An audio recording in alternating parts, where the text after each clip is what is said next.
Greetings everyone.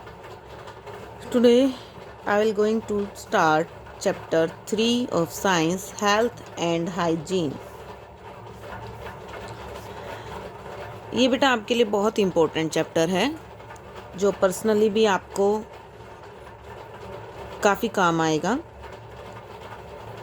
Chapter का नाम से ही देखो पता चल रहा है हेल्थ एंड हाइजीन। हेल्थ का आपको पता ही है हमारा स्वास्थ्य, ठीक है। और हाइजीन का मतलब क्या होता है कि हमारे चारों तरफ के जो सराउंडिंग्स हैं उसको साफ रखना। अब साफ क्यों रखेंगे? ताकि बीमारियां ना फैलें, है ना। क्योंकि अगर सारी चीज़ें मान लो आसपास गंदगी होगी, गंदा होगा, तो फिर ज़्यादा बीमारियां फैलती हैं। तो उसके लिए हमें अपनी सराउंडिंग्स को साफ रखना चाहिए ताकि बीमारियां ना फैलें। और इस चीज़ को हमें क्या बोलते हैं? हाइजीन, ठीक है। तो अब चैप्टर स्टार्ट करते हैं। In order to lead a healthy life we must keep our body and our surroundings clean. एक हेल्दी लाइफ को पाने के लिए हमें अपनी बॉडी को और अपनी सराउंडिंग्स मतलब चारों तरफ को साफ रखना चाहिए। Good habits will help us to stay clean and healthy. जो अच्छी आदतें हैं वो हमें साफ और हेल्दी रखने में मदद करती हैं, ठीक है बेटा। Personal hygiene. अब पर्सनल हाइजीन किसको बोलते हैं? कि हाइजीन तो मैंने बता दिया आपको किसको बोलते हैं, कि हमारे चारों तरफ की जो सराउंडिंग्स होती हैं उनको साफ रखना ताकि हम बीमार ना हो, बीमारियों से बचा जा सके। और पर्सनल हाइजीन किसको बोलते हैं? कीपिंग आवर बॉडी क्लीन, अपनी बॉडी को साफ रखना। कीपिंग आवर बॉडी क्लीन, अपनी बॉडी को साफ रखना is called personal hygiene. Personal hygiene बोलते हैं अपने आप को साफ रखना। To keep our body clean, अपनी बॉडी को साफ रखना, we must follow some good habits. अब अपनी बॉडी को साफ रखने के लिए हमें कुछ अच्छी आदतें होनी चाहिए। अब ये आदतें आप सभी बच्चों में होनी चाहिए, ठीक है। First is brushing our teeth twice a day. अपने दांतों को ब्रश करना चाहिए ट्वाइस अ डे, एक दिन में 2 बार, यानी सुबह भी और रात को सोने से पहले। Taking a bath every day, हर रोज़ नहाना चाहिए। And always wearing clean cloth, और हमेशा साफ कपड़े पहनने चाहिए। Combing our hairs daily to keep its clean, अपने बालों को डेली कंघी करनी चाहिए, ठीक है, कॉम्ब करना चाहिए ताकि वो, और उनको साफ रखना चाहिए। Washing our hands before and after eating, खाना खाने से पहले भी और बाद में भी हाथ धोने चाहिए। Covering our nose and mouth with the handkerchief while coughing और स्नीजिंग, जब भी हमें खांसी या छींक आए तो हमें अपने हैंकी से अपने माउथ और नोज को कवर करना चाहिए। क्लियर? नेक्स्ट है बेटा washing our hands with soap after using the toilets. जब हम टॉयलेट यूज़ करते हैं तो उसके बाद हमें अपने हाथों को साबुन से धोना चाहिए। Getting our finger nails and toe nails clipped regularly, अपने हाथों की उंगलियों को और पैरों की उंगलियों के नाखूनों को रेगुलरली कट करना चाहिए।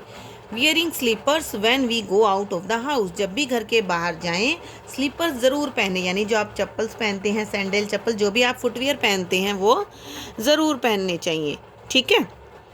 कीपिंग आवर सराउंडिंग्स क्लीन, अब ये तो था पर्सनल हाइजीन के बारे में, यानी कि अपनी बॉडी को क्लीन कैसे रखें।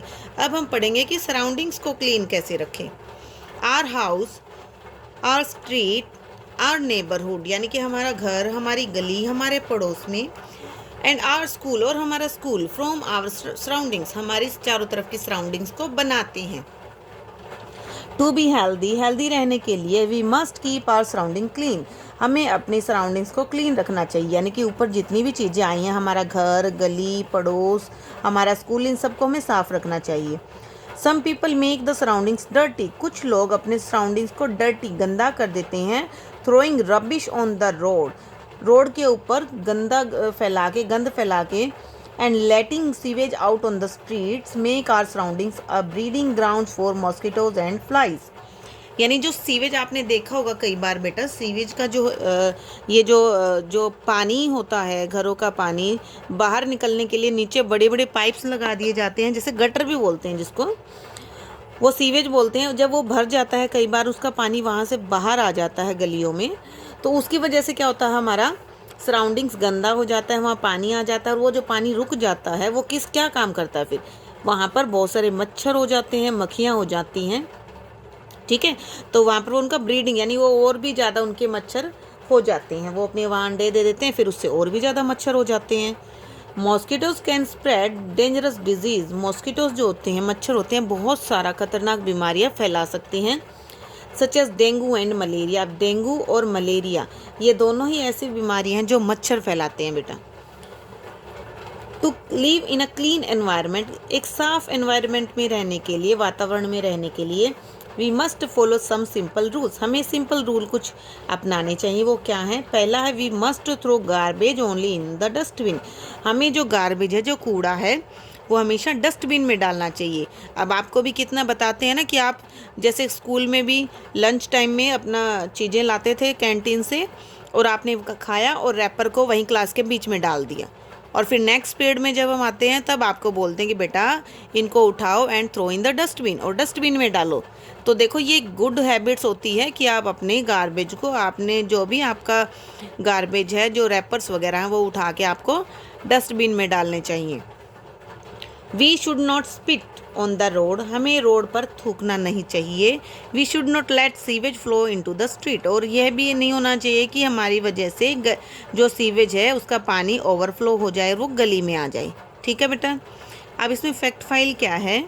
Malaria is spread by the female mosquito Anopheles mosquito, यानी मलेरिया हमने पहले यहाँ भी पढ़ा कि मॉस्किटो की वजह से होता है, तो अब यहाँ पे नाम भी आ गया है कि किस मच्छर की वजह से हमें मलेरिया होता है। ये फीमेल मॉस्किटो है बेटा, जिसका नाम है एनाफ्लीज, ठीक है।